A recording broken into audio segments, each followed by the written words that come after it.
Bienvenidos a Colombia Antigua. La historia es para compartirla sin egoísmo. Es por eso que cada video tiene el enlace y la información de dónde fue descargado. Esperamos que los videos y la información sean útiles para usted.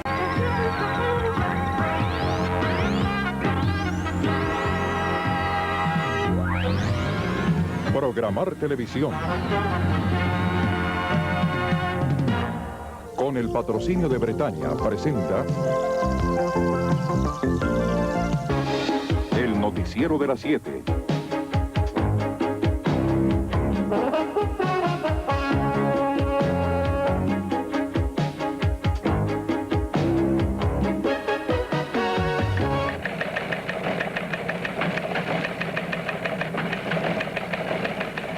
Buenas noches, bienvenidos al Noticiero de las 7, son exactamente las 7:03, hoy 3 de septiembre de 1988.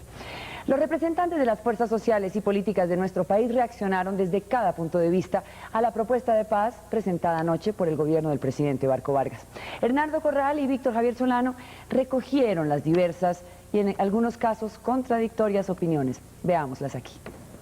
La nueva propuesta de paz del gobierno tiene aspectos positivos, afirmaron el secretario del Partido Comunista Gilberto Vieira y el vocero de las FARC Jacobo Arenas. En igual sentido se manifestó el senador conservador Álvaro Leiva Durán. Manifiesta una voluntad de diálogo, luego enfatiza en la importancia de los diálogos regionales y anuncia la formación de los consejos regionales de normalización. Aunque anunció que se seguirá persiguiendo a los sicarios, no condenó la guerra sucia. Este es un nuevo plan de paz. Quiere decir que sirvieron las presiones. Desde el secuestro del doctor Gómez, buscamos que se iniciara un nuevo diálogo, se lograra un nuevo plan de paz. Yo no voy a hacer un aguafiestas. Creo que hemos triunfado los que decíamos que se requería una nueva formulación. Y a este plan de paz le deseo buen viento y buena mar. Esta mañana hubo una comunicación con el secretariado de las FARC.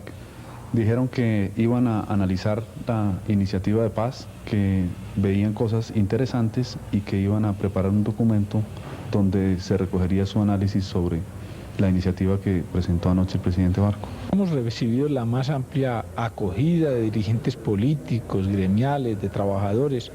Sin duda alguna el país no solamente tenía expectativas sobre la iniciativa gubernamental, sino que deseaba que lo que venía siendo la política gubernamental en este campo tuviera un desarrollo como la propuesta denominada Iniciativa de Paz del presidente Barco.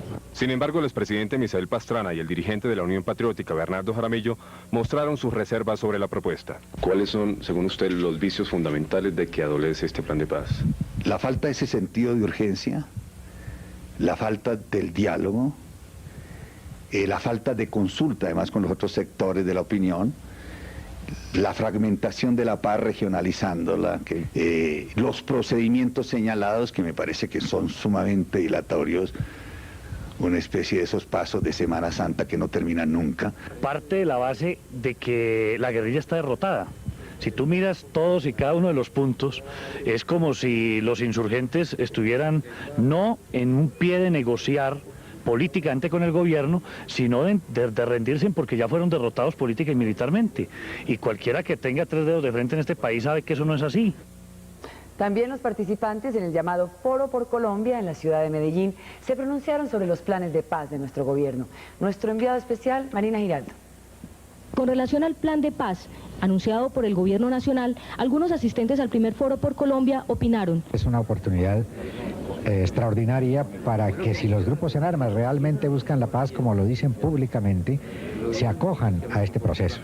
Es un proceso de etapas, no implica una rendición, que es un hecho que han rechazado sistemáticamente cuando se habla de entrega de armas, sino una gradación del proceso de reincorporación a la vida civil, con unas plenas garantías de respeto a quienes lo hagan y con naturalmente una última etapa de desarme. Creo que todas las propuestas tendientes a buscar la paz son importantes.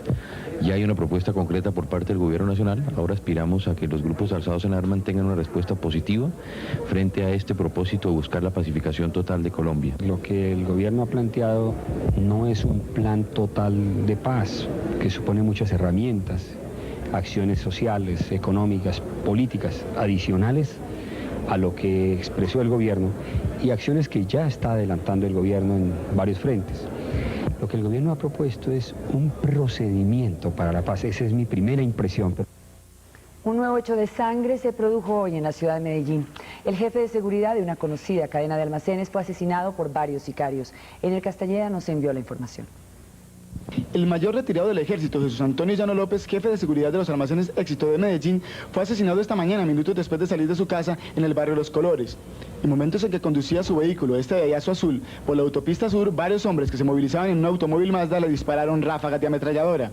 El mayor Llano López, de 47 años, quien además se desempeñaba como director de instrucción militar en el Colegio José María Córdoba, se había retirado del ejército hacía 10 años y, según amigos y familiares, no tenía ningún tipo de amenazas. Era un tipo común y corriente, una persona muy honrada, muy correcta en todo. Un individuo que se dedicaba exclusivamente al trabajo, lo que hace que se retiró del ejército y prácticamente, a mi modo de ver, él no tenía enemigos. En el momento en que la prensa cubría la información de este asesinato, en el que de nuevo se desconocen los autores, los familiares del mayor Llano López trataron de impedir así la labor de los periodistas. Es de notar que hasta el momento han sido asesinados en Antioquia 62 miembros del ejército. Y la ola de violencia desafortunadamente se extendió a la región del Viejo Caldas, en Pereira y Armenia. 2 miembros de las Fuerzas Armadas fueron asesinados, pero en casos diversos. Veamos la noticia con Felipe Gutiérrez de Piñeres. El oficial fue sorprendido por 2 sicarios motorizados cuando se desplazaba en este vehículo por la avenida Bolívar con calle Segunda de esta capital. 2 clientes que movilizan en una moto blanca, uno se bajó y le disparó y luego se montó en la moto que lo estaba esperando ahí a los pasos y se fueron por la avenida 19. ¿Y qué sucedió después aquí en el sector? No, pues llegó la policía tarde y al herido, o el herido no, porque ya iba casi muerto, lo llevaron en el carro para el hospital. Y Casas González, quien por varios años se desempeñó como jefe de la Policía Judicial en el Quindío, era actualmente comandante de la SIJIN en San Vicente de Chucurí y estaba en Armeria para responder sobre presuntas torturas y lesiones permanentes ante un consejo del bar de guerra.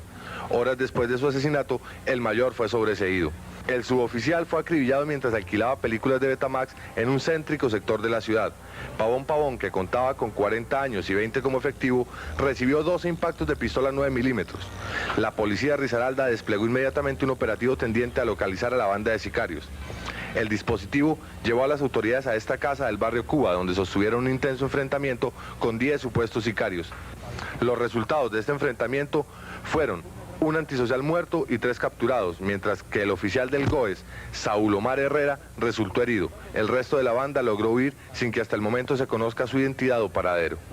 Nada se sabe de los 22 militares secuestrados por la coordinadora guerrillera Simón Bolívar. En Urabá se ha producido un gigantesco desplazamiento de tropas hacia la zona de combate. Jorge Alonso Sierra estuvo en la región y esta es toda la información. Aquí en la zona de Urabá continúan los operativos militares en busca de la columna guerrillera que atacó a la población de Saiza. Durante toda la semana los batallones voltígeros civiles con sede en Urabá han movilizado gran número de efectivos militares. En el momento todas las unidades que están en condiciones de desarrollar operaciones en el área se encuentran comprometidas en la región donde se presume la presencia de los integrantes de estas cuadrillas de bandoleros. En caso de encontrar esta cuadrilla, ¿habría contacto armado? Indudablemente, porque se trata del caso de cuadrillas que están armadas, que son elementos violentos, que manifestaron pues cuál era su situación a través del asalto y misericordia que hicieron en la población de Saiza. Frente a la suerte que puedan correr los militares, policías y civiles secuestrados en caso de un contacto armado con la columna guerrillera, el comandante de la jefatura militar enfatizó su decisión armada. Riesgos los estamos corriendo todos. El primer riesgo precisamente se corrió cuando el ataque a la población de Saiza. La gente está entrenada para correr ese tipo de riesgos y son parte consustancial a la profesión el correr esos riesgos. El gobierno venezolano puso la fecha del 15 de octubre como límite a la entrada de extranjeros por Cúcuta. A partir de ese día, el paso para los colombianos estará restringido, según los venezolanos, por el contrabando. En Bogotá, la Federación Colombiana de Educadores, al finalizar su congreso, anunció que si el gobierno no paga las prestaciones que le debe a los maestros, estos se irán a un paro nacional indefinido. Los habitantes del puerto de Tumaco, en el Pacífico, realizaron hoy un paro cívico total para protestar por la falta de luz y también por la falta de agua en el aeropuerto de la ciudad. Además, se produjeron pedreas y tiros. El aire finalmente que ocupaban las personas, pues se llenó de humo y lo desalojaron. A esta hora la situación está bastante tensa. Ante el anuncio de los manifestantes en el sentido de tomarse las instalaciones de Ecopetrol. No se muevan, que ya regresamos. Ahora les vamos a presentar un amplio panorama sobre los estragos del invierno en nuestro país. Amparo Pontón sobrevoló amplias zonas del Bajo Magdalena y también de la cuenca del río Cauca. La situación es realmente delicada, como lo podrán observar ustedes a continuación con este informe. Los pueblos ribereños del Bajo y Medio Magdalena y Bajo Cauca, aunque no viven la crítica situación de cordobeses y sucreños, están sumidos en una angustiosa espera. Saben que en 3 o 4 días sus cosechas y casas estarán inundadas. El noticiero de las 7 realizó hoy un extenso recorrido por las principales zonas de los departamentos costeños declarados en emergencia y en estado de alerta. En Córdoba, en los municipios San Bernardo del Viento, Lorica y San Pelayo, la situación más crítica la viven quienes han perdido sus cosechas de sorgo y maíz. El estado de las carreteras es deplorable. La comunicación entre San Bernardo y Lorica está interrumpida y entre Lorica y Montería la circulación está restringida. En Montería ya el agua inundó la mayoría de los barrios subnormales, que pueden llegar a ser el 40% de la ciudad. En Sucre la situación empeora. Grandes extensiones de la zona rural están cubiertas de agua, perdiéndose así cosechas y ganado. En el sur del departamento de Bolívar la situación es preocupante. Poblaciones como San Jacinto de Achí, Guarandá, Pinillos, Barranco de Loba, San Martín de Loba, cercanas a la desembocadura del río Cauca en el río Magdalena, han empezado a registrar niveles del agua por encima del habitual y aceptable. Esta misma situación la vive en Monpós y la población del Banco en el departamento de Magdalena. Según los diferentes comités de emergencia, la situación está parcialmente controlada. Se han desplazado a las zonas más críticas brigadas de salud y de obras públicas. Aún no se ha determinado la evacuación de ninguna población. Terribles estas imágenes, pero desafortunadamente tenemos más. María Adelaida Rueda, nuestra corresponsal en Santander, hizo un recorrido por las zonas en peligro en el Cesar y también en las riberas del Magdalena. Veamos el informe. Con septiembre llegaron las inundaciones al Medio y Bajo Magdalena. Las primeras hectáreas afectadas en los municipios de Puerto Wilches en Santander y Curumaní en Cesar son terrenos ubicados cerca a la desembocadura de afluentes del río Magdalena. Las fuerzas de las aguas del Magdalena impiden el desagüe normal, represando a ríos como el Sogamoso y el Cesar, que acabaron desbordándose. El pasado martes en la zona de Curumaní llovió durante más de 6 horas. Las regiones más afectadas fueron las de los corregimientos de Guaymaral, Mamey y Ojancho. 3 días después quedan marcas de lo que fue la tragedia y el testimonio de quienes la vivieron. En la carretera el agua ha alcanzado aproximadamente 2,5 metros, en parte más de 2,5 metros. Tenemos pérdidas de yuca, plátano, maíz, y los cultivadores más grandes pues han perdido las cosechas de sorgo porque no han podido entrar las maquinarias a cortarlas. Pero el problema no solo está en las aguas que salen de su cauce. Las lluvias han causado en otros corregimientos de Curumaní deslizamientos de tierra. En 16 kilómetros a la redonda, en poblaciones como El Tigre, Dos Quebradas, El Edén, Tierras Nuevas, se han producido en los últimos días más de 50 derrumbes. Y además crece la preocupación en Montería por las inundaciones, desde luego, pero además todo esto ha causado una no declarada emergencia sanitaria y graves problemas para los de por sí sufridos y damnificados del río Sinú. Veamos más información con Diana Pedrosa, quien sigue allí. Un triste e incierto futuro miran los miles de damnificados de las inundaciones en el departamento de Córdoba, que no saben qué hacer ni a dónde ir. La mayoría de las casas quedaron seriamente averiadas, por lo tanto volver a ellas resulta un grave riesgo. Algunas se han convertido en refugio de aves, culebras y otros animales.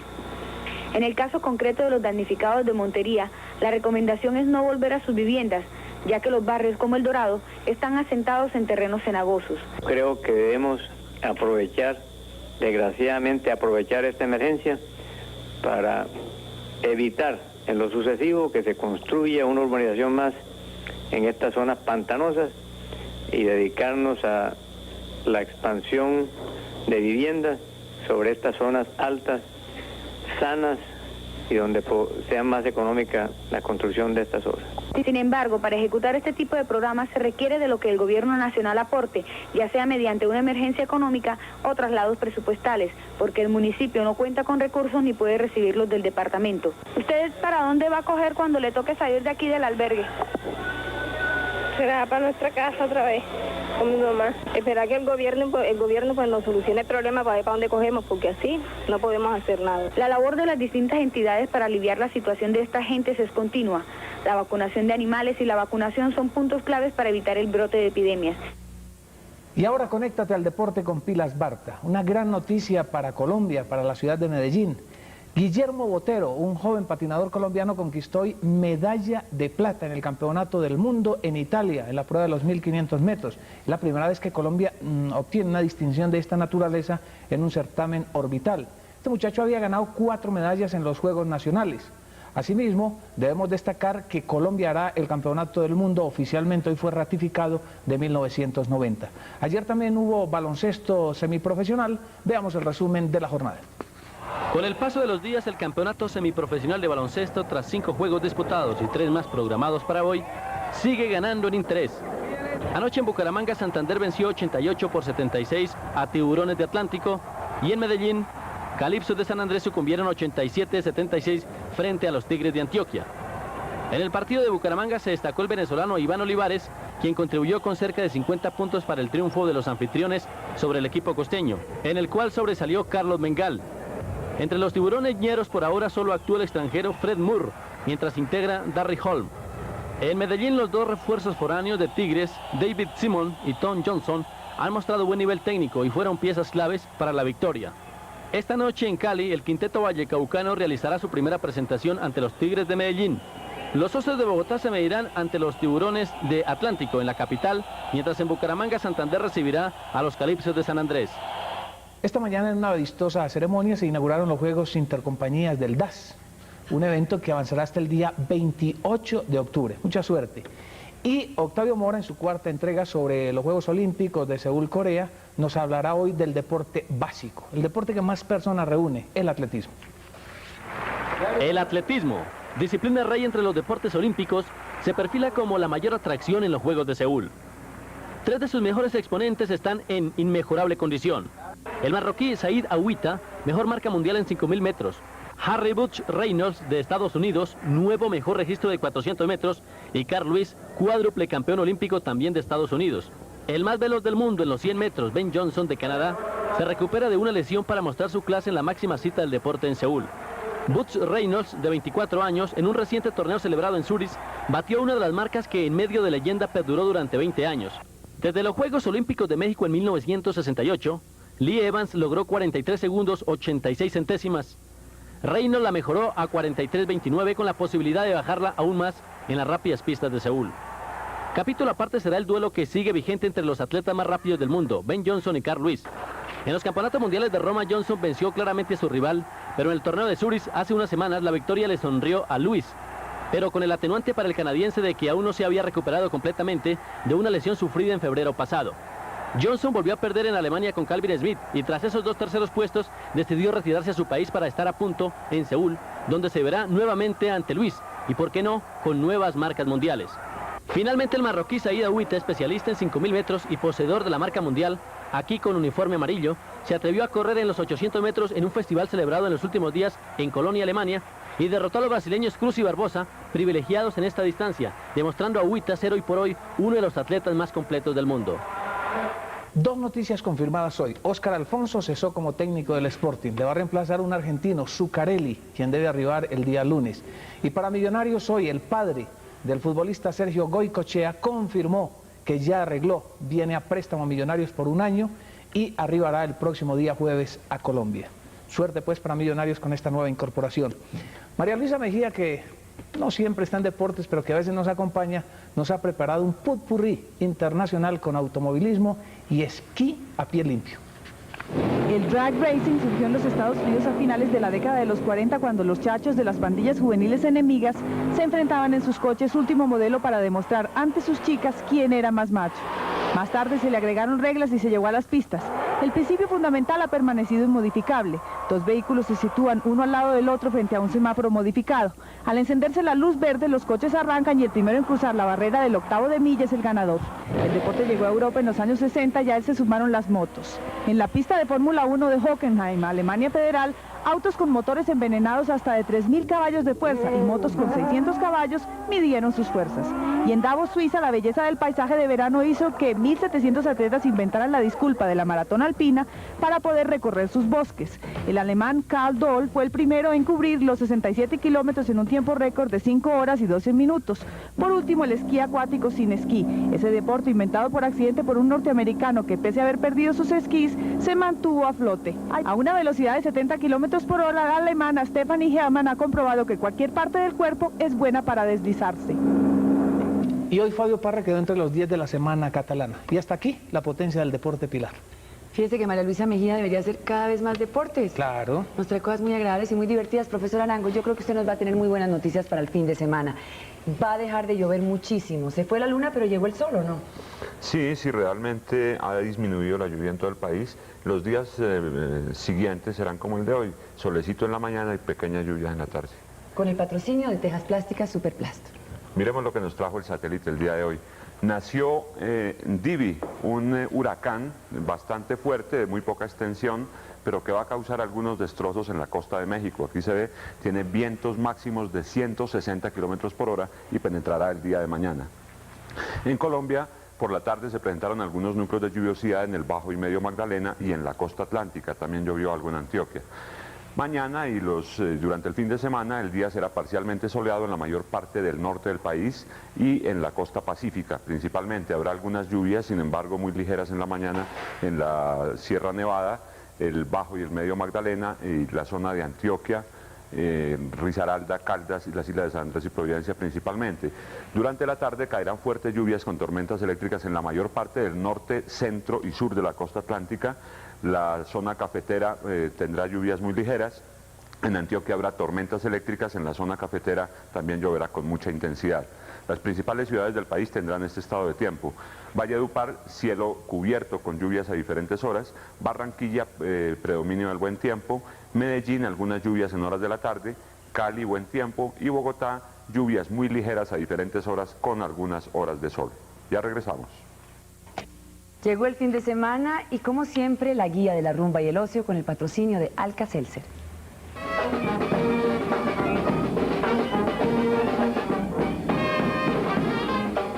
Hace un cálido fin de semana en el Festival Departamental de Bandas de Villeta.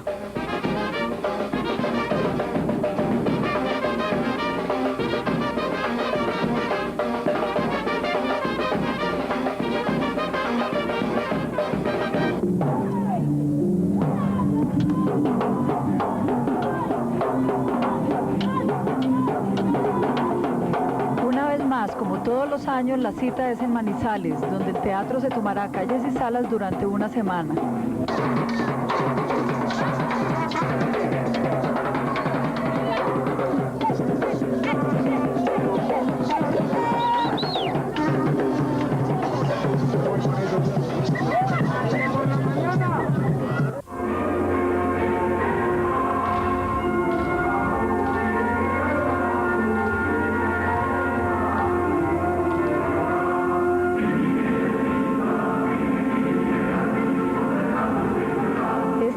El Ballet de Cali trae su nueva obra Carmina Burana al Teatro Libre de Bogotá durante todo el fin de semana.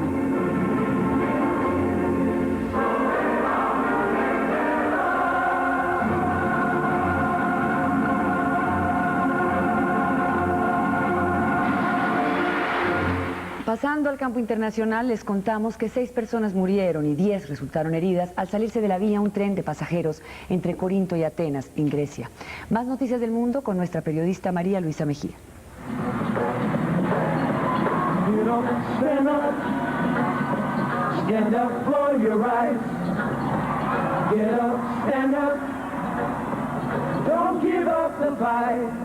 Cinco de los mejores rockeros del mundo, entre los que se encuentran Sting, Bruce Springsteen y Peter Gabriel, le regalaron a partir de hoy y por las próximas 6 semanas su música a la lucha por la defensa de los derechos humanos. Y fue precisamente hoy, fecha en la cual se conmemora el 40 aniversario de la adopción por parte de la Asamblea General de Naciones Unidas de la Declaración Universal de los Derechos del Hombre, que se inició su peregrinaje de 56.000 kilómetros por 20 ciudades en los 5 continentes. La cita fue en el Templo del Fútbol, el Estadio de Wembley en Londres, y el lema Derechos Humanos Ahora. Sting, Springsteen y Gabriel actúan a nombre de Amnistía Internacional y su fin no es reunir fondos. Yo creo que el rock, en su mejor parte, nos hace libres. Y por lo que yo he podido apreciar, esa es la tarea que cumple Amnistía. Cada uno del millón de espectadores que asistirá al espectáculo recibirá una copia de la Declaración Universal de los Derechos del Hombre. No es que nosotros, miembros de los países ricos y occidentales, pretendamos decirle al resto del mundo cómo regir su vida, sino que es deber de todo gobierno limpiar su panorama. Y en Bogotá, el 17 de septiembre, Día del Amor y la Amistad, tendremos un concierto bastante espectacular y los mantendremos informados de aquí a allá. Pero vamos a cerrar con una buena noticia. Por primera vez en este año, el costo de vida no creció, sino además disminuyó. Según el DANE, la variación en el índice de precios al consumidor fue durante el mes de agosto de un menos 0.18%. De esta forma, la inflación en el presente año es del 20.86%. Tenemos un servicio social. El niño que van a ver ustedes en pantalla se llama Juan Granados Jiménez, de 16 años. Si lo reconocen, avisar al 2220-415 o al 2220-648 a Inravisión.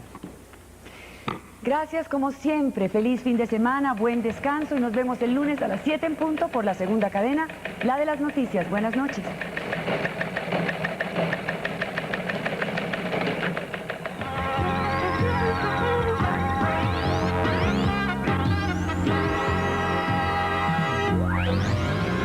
Programar Televisión. Con el patrocinio de Bretaña presentó